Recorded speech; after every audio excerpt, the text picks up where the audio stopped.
The blue lights were kept burning, and eager eyes peered into the depths of the waters in case any face could be seen, and ropes were held ready to fling out in aid. But never a face was seen, and the willing arms rested idle. Eric was there amongst his fellows. His old Icelandic origin was never more apparent than in that wild hour.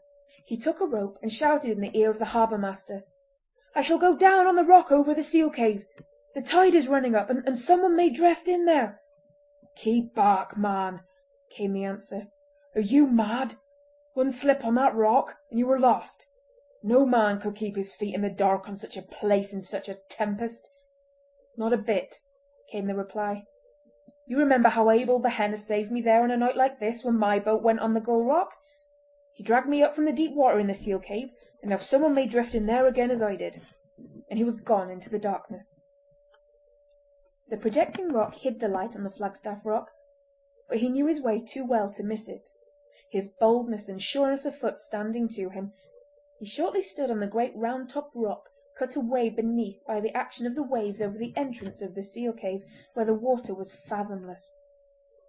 There he stood in comparative safety, for the concave shape of the rock beat back the waves with their own force, and though the water below him seemed to boil like a seething cauldron, just beyond the spot there was a space of almost calm. The rock, too, seemed here to shut off the sound of the gale, and he listened as well as watched.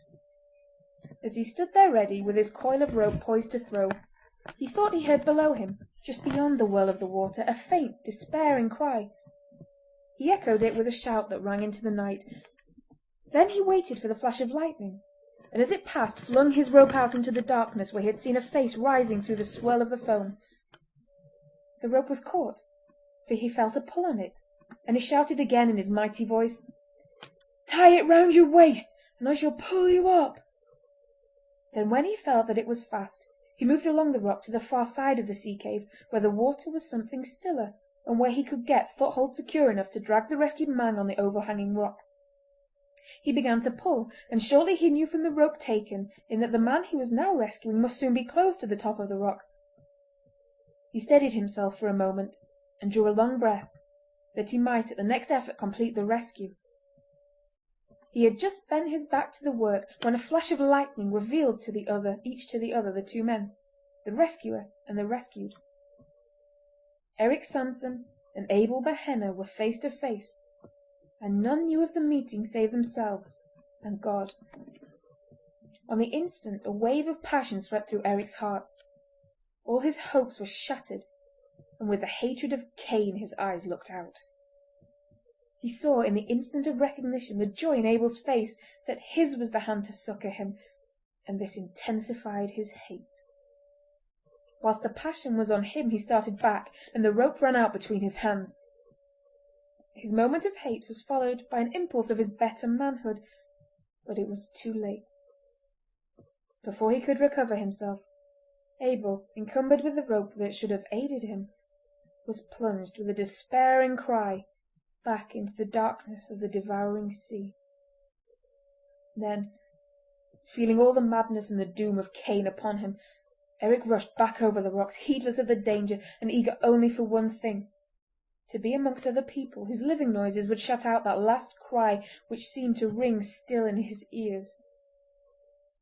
When he regained the Flagstaff Rock, the men surrounded him, and through the fury of the storm he heard the harbour-master say, "We feared you were lost when we heard a cry. How white you are! Where is your rope? Was there anyone drifted in?" "No one," he shouted in answer, for he felt that he could never explain that he had let his old comrade slip back into the sea, and at the very place and under the very circumstances in which that comrade had saved his own life. He hoped by one bold lie to set the matter at rest for ever. There was no one to bear witness, and he should have to carry that still white face in his eyes and that despairing cry in his ears for evermore. At least none should know of it. "No one!" he cried more loudly still. "I slipped on the rock. The rope fell into the sea." So saying he left them, and, rushing down the steep path, gained his own cottage and locked himself within. The remainder of that night he passed, lying on his bed, dressed and motionless, staring upwards, and seeming to see through the darkness a pale face gleaming wet in the lightning, with its glad recognition turning to ghastly despair, and to hear a cry which never ceased to echo in his soul. In the morning the storm was over, and all was smiling again, except that the sea was still boisterous with its unspent fury. Great pieces of wreck drifted into the port, and the sea around the island rock was strewn with others. 2 bodies also drifted into the harbour. One, the master of the wrecked ketch, the other a strange seaman whom no one knew. Sarah saw nothing of Eric till the evening, and then he only looked in for a minute. He did not come into the house, but simply put his head in through the open window. "Well, Sarah," he called out in a loud voice, though to her it did not ring truly. "Is the wedding dress done? Sunday week, mind! Sunday week!" Sarah was glad to have the reconciliation so easy, but, womanlike, when she saw the storm was over and her own fears groundless, she at once repeated the cause of offence. "Sunday so be it," she said without looking up, "and Fable isn't there on Saturday." Then she looked up saucily, though her heart was full of fear of another outburst on the part of her impetuous lover. For the window was empty. Eric had taken himself off, and with a pout she resumed her work. She saw Eric no more till Sunday afternoon, after the banns had been called the 3rd time, when he came up to her before all the people with an air of proprietorship which half pleased and half annoyed her. "Not yet, mister," she said, pushing him away as the other girls giggled. "Wait till Sunday next, if you please. Day after Saturday," she added, looking at him saucily. The girls giggled again, and the young men guffawed. They thought it was the snub that touched him so that he became as white as a sheet as he turned away. But Sarah, who knew more than they did, laughed, for she saw triumph through the spasm of pain that overspread his face. The week passed uneventfully. However, as Saturday drew nigh, Sarah had occasional moments of anxiety, and as to Eric, he went about at night-time like a man possessed. He restrained himself when others were by, but now and again he went down amongst the rocks and caves and shouted aloud. This seemed to relieve him somewhat, and he was better able to restrain himself for some time after. All Saturday he stayed in his own house and never left it. As he was to be married on the morrow, the neighbours thought it was shyness on his part, and did not trouble or notice him. Only once was he disturbed, and that was when the chief boatman came to him and sat down, and after a pause said, "Eric, I was over in Bristol yesterday. I was in the rope-maker's, getting a coil to replace the one you lost the night of the storm, and there I saw Michael Heavens of this place, who was a salesman there. He told me that Abel Behenna had come home the week ere last on the Star of the Sea from Canton, and he had lodged a sight of money in the Bristol Bank in the name of Sarah Behenna. He told Michael so himself, and that he had taken passage on the Lovely Alice to Pencastle.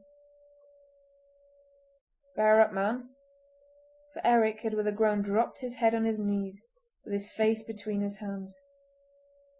"He was your old comrade, I know, but we couldn't help him. Must have gone down with the rest that awful night. I thought I'd better tell you, lest it might come some other way, and you might keep Sarah Trefusis from being frightened. They were good friends once, and women take these things to heart.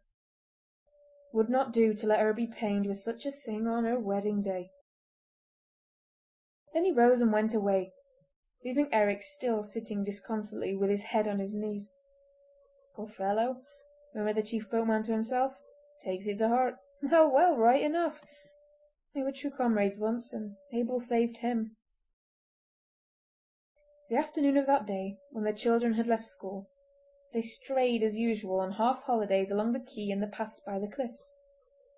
Presently some of them came running in a state of great excitement to the harbour, where a few men were unloading a coal ketch, and a great many were superintending the operation. One of the children called out, "There is a porpoise in the harbour mouth! We saw it come through the blow-hole! It had a long tail, and it was deep under the water!" "It was no porpoise," said another. "It was a seal. It had a long tail. It came out of the seal cave." The other children bore various testimony, but on 2 points they were unanimous.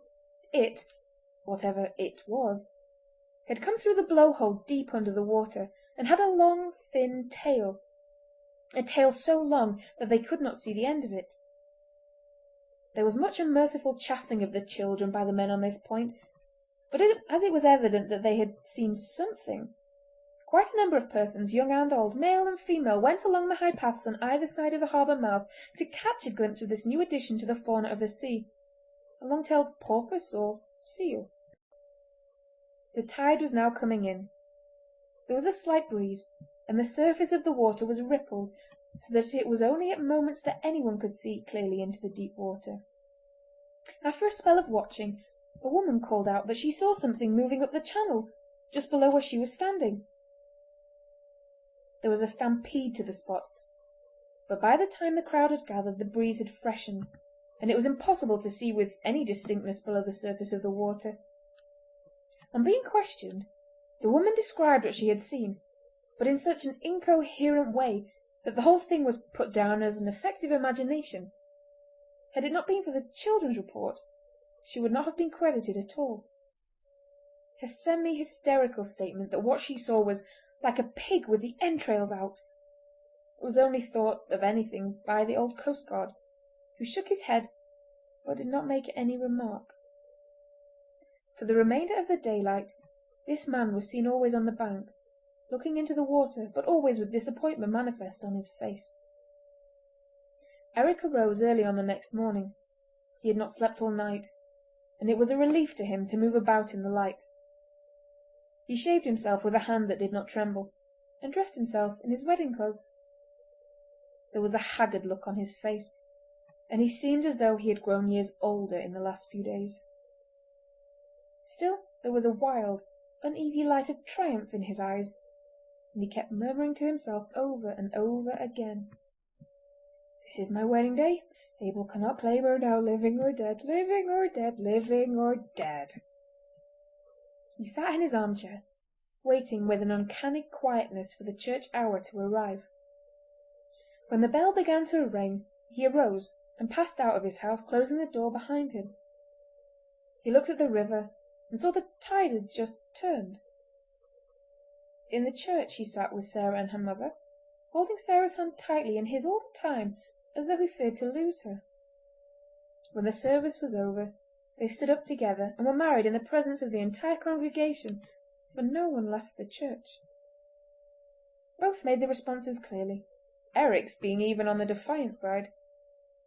When the wedding was over, Sarah took her husband's arm, and they walked away together, the boys and younger girls being cuffed by their elders into a decorous behaviour, for they would fain have followed close behind their heels. The way from the church led down to the back of Eric's cottage, a narrow passage being between it and that of his next neighbour.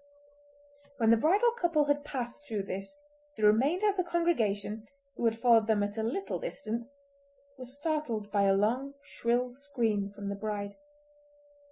They rushed through the passage and found her on the bank with wild eyes, pointing to the riverbed opposite Eric Sanson's door. The falling tide had deposited there the body of Abel Behenna, stark upon the broken rocks.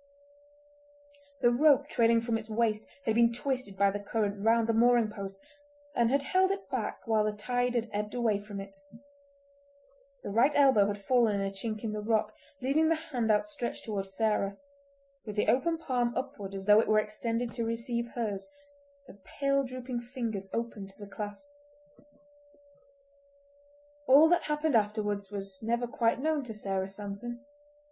Whenever she would try to recollect, there would become a buzzing in her ears and a dimness in her eyes, and all would pass away. The only thing that she could remember of it all, and this she never forgot, was Eric's breathing heavily, with his face whiter than that of the dead man, as he muttered under his breath, "Devil's help! Devil's faith! Devil's price!"